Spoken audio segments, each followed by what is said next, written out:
예, 2024년 작년에 주일 남성 성경 공부를 시작하는 기념으로 찍은 사진입니다. 이 사진을 보면, 이 사진을 찍을 때 의도치 않게 창문을 통해서 햇빛이 들어왔어요. 그리고 제 얼굴에 비추면서 약간 뭔가 광채가 서린 것처럼 찍혔습니다. 더군다나 이때가 2박 3일 산에서 천막기도회를 마치고 내려왔을 때예요. 이 사진을 찍은 최은주 집사님이 놀라면서 목사님이 2박 3일 기도하고 왔더니 얼굴에 광채가 서렸다고, 수건을 가려야 하는 거 아니냐고 막 저를 시켜 세웠습니다. 그때 저는 속으로 이단되는 것 한순간일 수 있겠다 라는 혼자 생각을 했어요. 오늘 성경 본문에 보면 모세가 시내산에서 내려올 때 그 얼굴에 광채가 났다 하면서 시작합니다. 같이 한번 29절 읽어볼게요. 시작.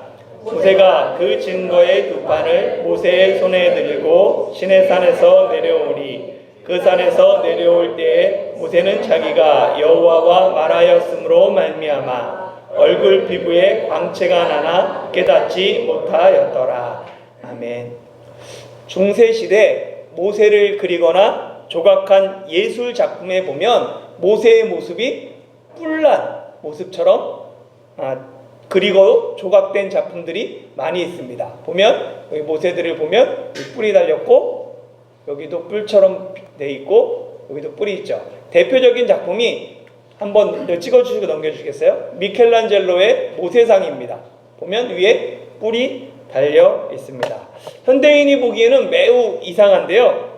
중세 때 모세의 뿔 달린 모습은 그렇게 그리고 조각했던 이유는 광채가 나다, 여기에 해당하는 히브리어 카란을 오역했기 때문입니다. 카란의 기본형은 빛나다, 광채가 나다 라는 뜻이에요. 그런데 이 카란이 사역형으로, 그러니까 누군가에게, 다른 사람에게 시키거나 허락하는 의미로 사용될 때는 뿔이 나다, 뿔을 가지다 라는 뜻이 됩니다. 카란을 라틴어 성경인 불가타가 뿔이 나다 라고 번역했어요. 얼굴에서 광채가 날 때 그 빛이 뿔처럼 보입니다. 다시 제가 찍힌 사진 한번 보세요. 뿔처럼 보이죠? 이단되기 쉽습니다. 중세시대는 이 불가타만이, 라틴어 성경만이 공인된 유일한 성경이었습니다. 그래서 예배 때 불가타 성경만을 사용할 수 있었어요. 성경을 다른 언어로 번역하는 것은 엄격하게 금지되었습니다. 윌리엄 틴데일은 신약 성경과 구약의 일부를 영어로 번역했다가 이단으로 몰려서 체포되고 화형으로 순교하게 됩니다. 불가타 성경이 시내산에서 내려오는 모세의 얼굴에 뿔이 났다라고 번역했기 때문에 중세 사람들은 당연히 모세를 뿔난 사람으로 생각했습니다. 현대인이 보기에는 뿔이 있으면 악마나 도깨비를 연상합니다. 그러나 중세 때는 성경에서 뿔이 힘과 위엄, 권위와 능력을 상징했기 때문에 시내산에서 십계명을 가지고 내려오는 뿔난 모세를 악에 대항하는 권세 있는 존재로 해석했던 것입니다. 모세의 얼굴 피부에 광채가 난 이유는 모세가 여호와와 말하였기 때문이다 라고 말하고 있어요. 모세가 하나님과 오랜 시간 함께하면서 이야기하다 보니 하나님의 빛나는 영광이 모세의 얼굴 피부에 나타났습니다. 얼굴의 광채는 모세가 하나님과 깊이 교제했다는 그런 증거입니다. 달이 태양빛을 반사하는 것처럼 모세의 얼굴이 하나님의 영광을 반사했습니다. 우리가 하나님과 깊은 교제를 나눌 때 하나님의 영광이 우리를 통해 나타납니다.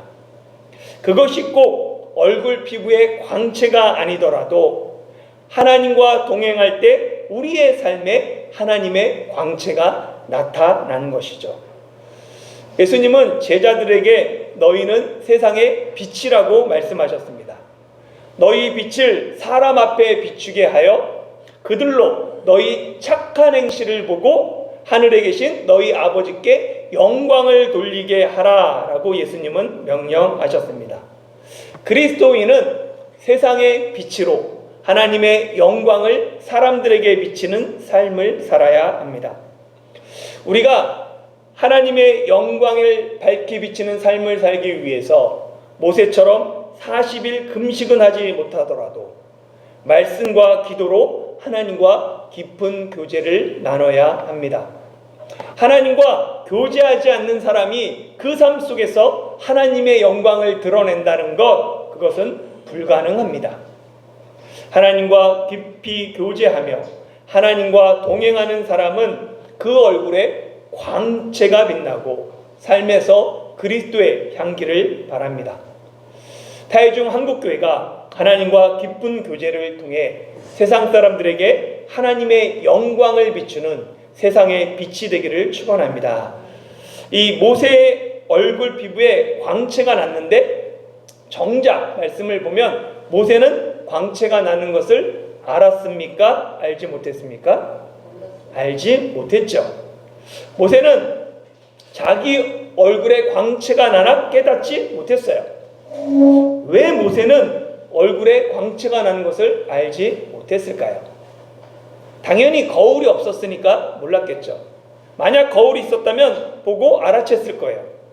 근데 그보다 더 중요한 것은 무엇보다도 얼굴에 광채가 난 이 사건이 모세에게는 특별한 사건이 아니었다는 거예요. 모세에게 특별한 사건이었으면 모세가 모를 리가 없습니다. 그러니까 스스로 인식하지 못하는 중에 자연스럽게 일어난 일이라는 거예요. 결국 모세가 하나님과 교제하면서 점점 하나님과 가까워졌더니 자기도 모르는 사이에 얼굴 피부에 광채가 나타난 것이죠. 이는 마치 성화와 비슷합니다. 내가 내 죄를 회개하고 예수님을 구주로 영접한 사건은 특별한 경험이에요. 그러나 예수님을 믿고 거룩하게 변화되는 이 성화는 특별한 사건을 통해 일어나는 것이 아닙니다. 스스로 인식하지 못하는 중에 점진적으로 조금씩 거룩을 이루어 갑니다. 성화는 하나님과 깊이 교제하면서 점진적으로 하나님께 물들어가는 거예요. 하나님을 닮아가는 것이죠. 그렇기에 성화는 비록 내가 의식하지는 못해도 다른 사람들이 먼저 나의 변화를 알아봅니다. 신앙생활 몇 년 했는지가 중요한 것이 아닙니다. 교회 직분이 중요한 것도 아닙니다. 내가 얼마나 변화됐는지가 중요합니다. 비록 나 스스로는 변화된 것이 없는 것처럼 느껴지고 깨닫지 못해도 주변 사람들이 나의 달라진 모습을 통해 하나님께 영광을 돌린다면 그 사람이 바로 성숙한 신앙인입니다. 초대교회가 처음 교회에 7 일꾼을 세울 때 성령과 지혜가 충만하여 칭찬받는 사람을 택했습니다. 왜 칭찬받는 사람이 필요하죠?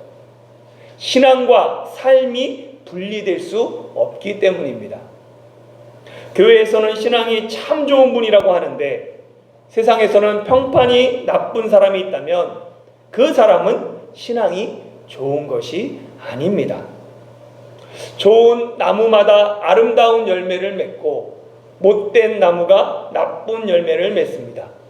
내가 지금 삶에서 맺고 있는 열매가 내가 어떤 나무인지를 증명합니다.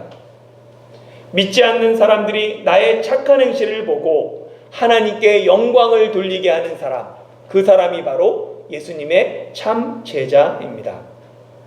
성화는 오직 하나님을 가까이 할 때 자연스럽게 일어납니다. 포도나무에 붙어 있으면 가지가 열매를 맺는 것처럼 말씀과 기도를 통해 하나님을 가까이 할 때 우리의 삶에 변화가 일어납니다.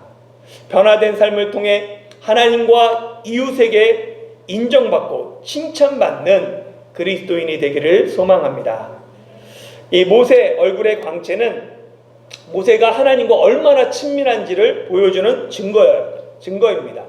그런데 아론과 온 이스라엘 자손은 그런 모세를 보고는 가까이 하기를 두려워합니다. 30절에서 33절까지 같이 한번 읽겠습니다. 시작. 아론과 온 이스라엘 자손이 모세를 볼 때 모세의 얼굴 피부에 광채가 남을 보고 그에게 가까이 하기를 두려워하더니 모세가 그들을 부르매 아론과 회중의 모든 어른이 모세에게로 오고 모세가 그들과 말하니 그 후에야 온 이스라엘 자손이 가까이 오는지라. 모세가 여호와께서 시내산에서 자기에게 이르신 말씀을 다 그들에게 명령하고 모세가 그들에게 말하기를 마치고 수건으로 자기 얼굴을 가렸더라. 아멘. 모세가 시내산에 올라간 것은 하나님께서 다시 십계명을 기록해 주기 위함이었죠. 그리고 다시 언약을 체결하는 거예요. 모세는 시내산에서 하나님과 언약을 다시 체결하고 십계명 두 돌판을 가지고 시내산에서 내려왔습니다. 그러니까 모세 얼굴에 광채가 난 것은 시내산에 올라가서 모세가 모든 일이 잘 해결되었다라는 것을 증명합니다. 빛과 함께 내려오니까. 그런데 아론과 온 이스라엘 자손은 두려움에 모세를 가까이 하지 못합니다. 하나님의 은혜를 받았음에도 불구하고 하나님이 은혜를 베풀었지만 이스라엘 백성은 금송아지를 숭배한 죄로 인해 얼굴에 광채가 나는 모세를 두려워합니다. 죄는 하나님의 은혜조차 두렵게 만듭니다.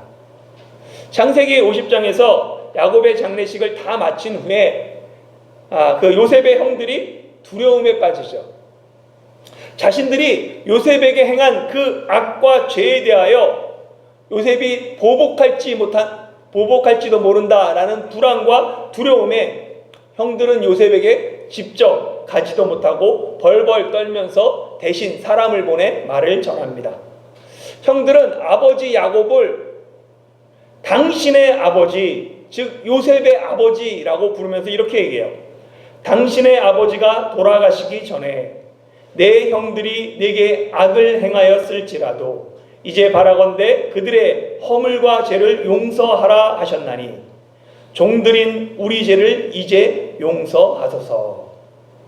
형들의 이 말을 들을 때 요셉은 눈물을 흘리며 슬피 웁니다. 왜냐하면 요셉은 이미 형들을 용서했기 때문입니다. 그런데 형들은 여전히 죄에 묶여서 괴로워하는 거예요. 요셉의 눈물은 여전히 죄와 악의 문제를 해결하지 못하고 불안과 두려움에 사로잡힌 형들에 대한 안타까움입니다. 죄는 하나님의 용서와 은혜조차 의심하게 만들고 또다시 죄책감과 보복에 대한 두려움에 사로잡히게 합니다. 두려움에 사로잡힌 형들을 위로한 요셉처럼 내가 당신들과 당신의 자녀를 기르겠다. 내가 어떻게 하나님을 대신하겠느냐 라던 그 요셉처럼 모세도 가까이 하기를 두려워하는 사람들을 불러 그들과 함께 교제하며 하나님의 말씀을 전합니다.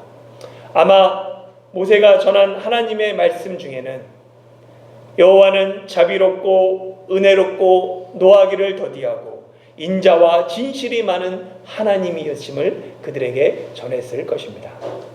만약 모세가 백성들을 통치의 대상으로만 생각했다면 얼굴에 광채가 나는 신적인 존재로 백성과 좀 거리를 두면서 백성을 다스리는 게 효과적입니다.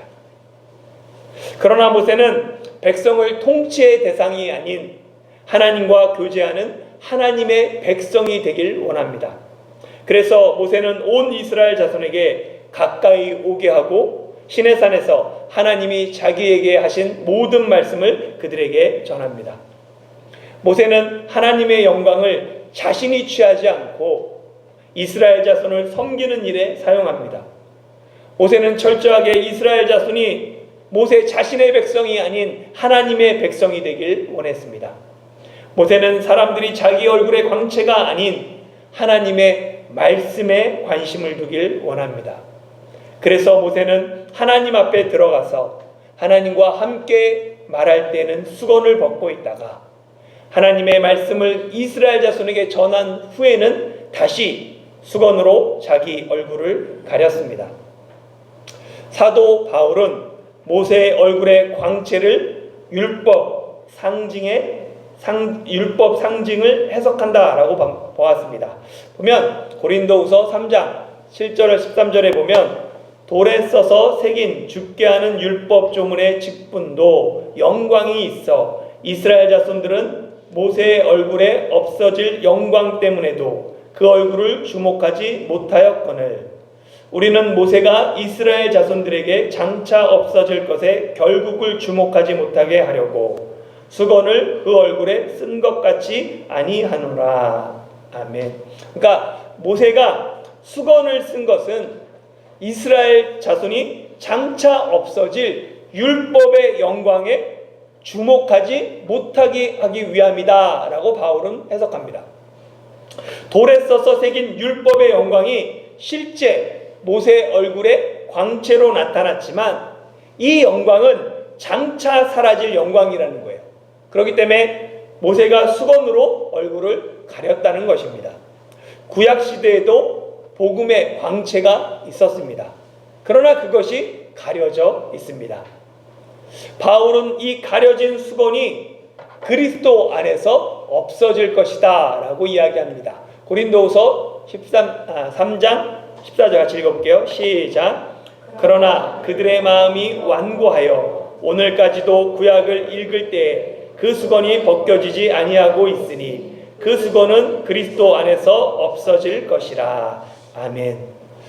구약에도 복음의 광채가 있었지만 수건이 벗겨지지 않아서 광채를 제대로 알아보지 못했습니다.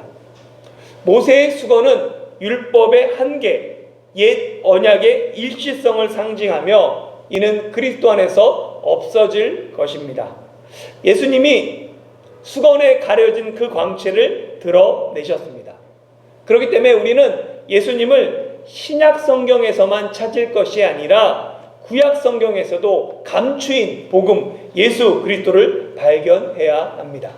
요한복음 5장 46절은 예수님이 모세를 믿었더라면 또 나를 믿었으리라. 이는 그가 내게 대하여 기록하였음이라 라고 말씀하셨습니다. 여기서 나는 예수님이고 그는 모세죠. 모세가 내게 대하여 기록했다라고 말해요. 모세가 기록한 게 모세오경 율법입니다. 그러니까 모세오경 이 출애굽기를 포함한 창세기, 출애굽기, 레위기, 민수기, 신명기는 그리스도, 예수 그리스도에 대한 기록입니다. 출애굽기의 중심 주제는 예수 그리스도예요. 출애굽을 통해 예수님을 만나고 감춰진 복음을 깨달아야 합니다. 우리가 지금 2년 동안 출애굽기를 살펴보고 있는데 출애굽기를 계속해서 보면서 발견하게 되는 것은 예수 그리스도, 그분의 피와 그분의 구원이었습니다. 왜 십계명을 받아 시내산에서 내려오는 모세의 얼굴 피부에 광채가 났습니까?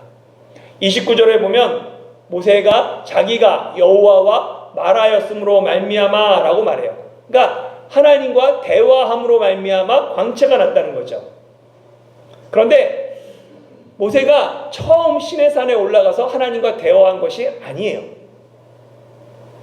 이미 모세는 첫 번째 시내산에 올라가서 하나님과 대화하고 하나님의 말씀을 받아서 기록된 말씀을 받아서 내려온 적이 있습니다. 그런데 그때에는 모세 얼굴에 광채가 없었습니다. 그때도 모세는 40일 금식했어요. 하나님과 대화했죠. 하나님이 기록한 십계명 2돌판을 가지고 내려왔어요. 모세가 첫 번째 40일 금식하며 하나님 말씀을 들었을 때와 두 번째 40일 금식하며 하나님 말씀을 들었을 때 차이가 없습니다. 그런데 왜 모세가 두 번째 시내산에서 내려올 때는 그 얼굴에 광채가 있었을까요?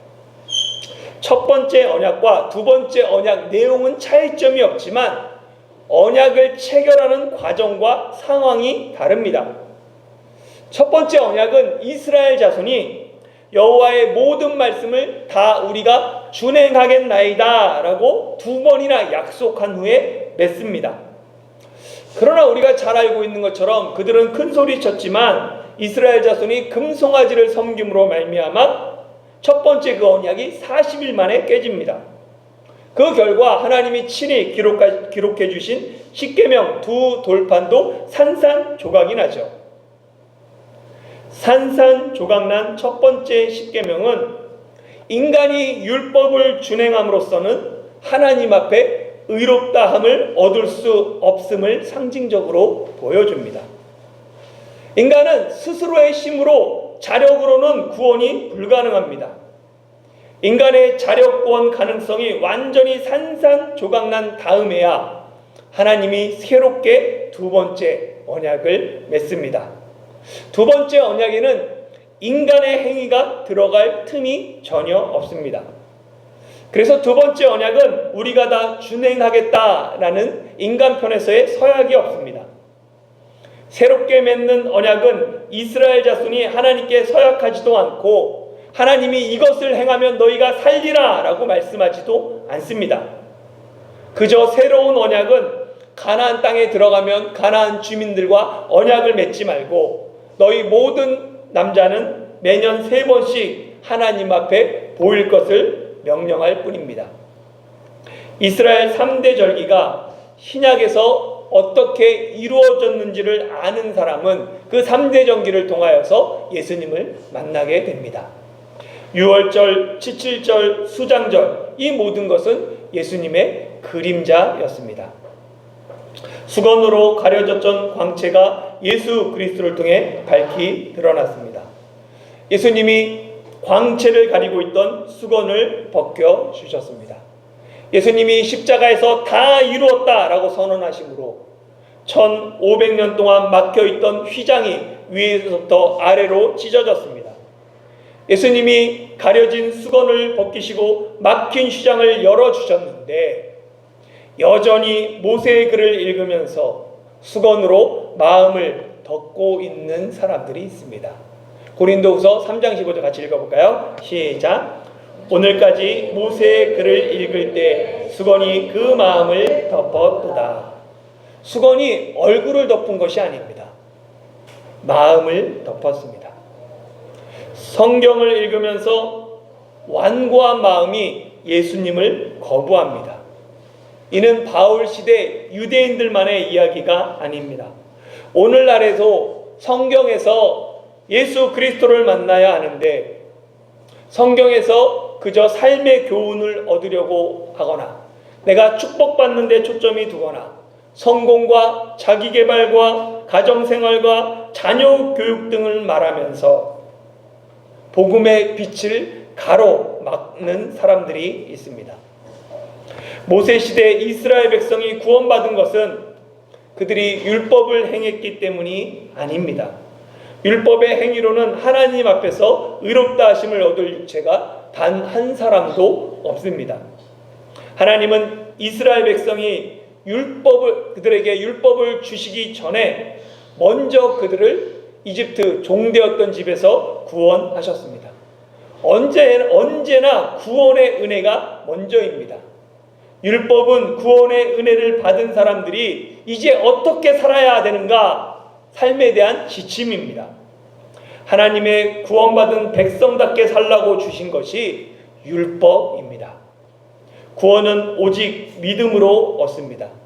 복음인 예수님을 믿고 값없이 주시는 하나님의 은혜를 믿는 사람만이 구원을 얻습니다. 사랑하는 성도 여러분, 구약시대에도 복음이 있었습니다. 그러나 복음이 수건에 가려져 있었죠. 예수님이 가려진 수건을 벗기시고 복음의 광채를 온전하게 비춰주셨습니다. 이제 우리에게 비친 복음의 광채는 모세 얼굴에 잠깐 비치다가 사라질 그 광채가 아니라 영원한 하나님의 영광의 광채입니다. 혹 우리 중에 성경을 읽을 때 아직 수건이 벗어지지 않아서 그리스도를 만나지 못하는 사람이 있다면 바울의 눈에서 비늘 같은 것이 벗겨진 것처럼 우리 눈에서도 비늘이 벗겨져야 합니다. 시편 기자가 시편 119편에서 내 눈을 열어 율법으로 놀라운 것을 보게 하소서 기도했던 것처럼 간절히 하나님께 내 눈을 열어달라고 기도해야 합니다. 부활하신 주님이 엠마오로 가는 두 제자에게 나타나셨죠. 그러나 그들은 기쁜 슬픔에 빠져서 부활하신 예수님을 알아보지 못합니다. 그들의 눈이 밝아져서야 그제야 비로소 예수님을 알아봤습니다. 내 눈이 열리고 내 마음의 눈이 밝아져야 합니다.